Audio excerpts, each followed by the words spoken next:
I was thinking about like what's going on in the market now. We're at the beginning of the summer.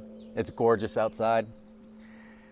Maybe you've listed your home or you're out looking for homes and you're a buyer, you're a seller, you're not quite sure what's happening with the market right now. And your real estate agent maybe, or your dad who's telling you how it should look, maybe he's not really giving you the information that's helping you get into a home or get out of your home. And I think it comes down to expectations and reality and trying to get those things together.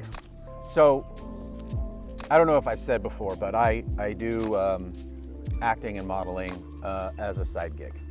As a result, I work with a lot of young people. I'm kind of the old guard. They hire me for the salt and pepper hair, I think, more than anything else. And so I'm there with younger folks that are in different phases of life than I am, typically. And, late 20s, early 30s, sometimes later 30s. And a lot of them are divorced or still single, and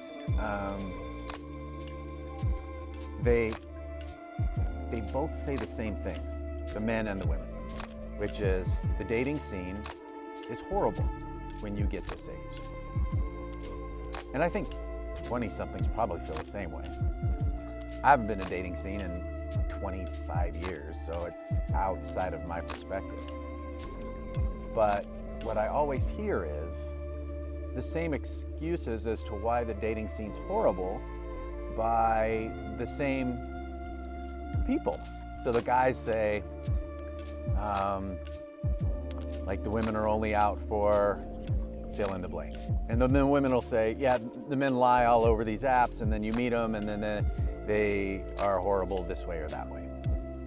And I'm not a life coach, but I see some of the same patterns. And I would say, please stop texting each other. Don't be a texting hero and then get in front of somebody's face and then all of a sudden become like this shy guy that you are. Like, I'd rather you be the shy guy that you are over text and then go out and meet people, like human to human interaction. And then if you want to be like a superhero in front of somebody, do that. But guys, one thing women are really good at are seeing the bullshit. Unless they're selling the bullshit, and then you can see their bullshit too. That is going to be wrought with a future divorce. You're looking for the future ex-wife of your experience. If you're looking to match your idea of what you think your future partner wants to see. This is where it gets to real estate. I'm gonna land the plane, I promise. So if you're out there and you're trying to come up with this idea of who you think you are so that it benefits the person that you're dating, so they like you more and eventually will marry you or be your partner, then you're going to set up an expectation and a reality gap. And the further away you are from the expectation you're setting up, the bigger the fall is going to happen when reality hits. So how does that connect with real estate? If you're a buyer and you want to be in $1 million home, but you have $500,000 income, you are setting yourself up for that expectation reality gap downfall. And you're going to be looking for somebody to blame down the road, and it's going to be you at the end of the day that is suffering.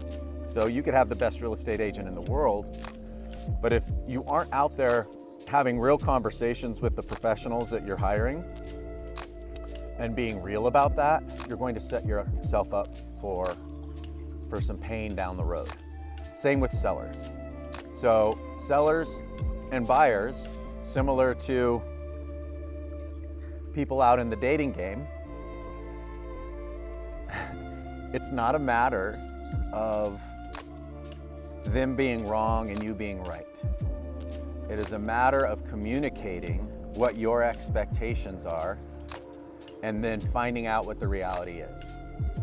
So if your home's been listed for the last 70 days this year, and you get a showing a week, and you had one offer in the beginning, but kind of no offers since then.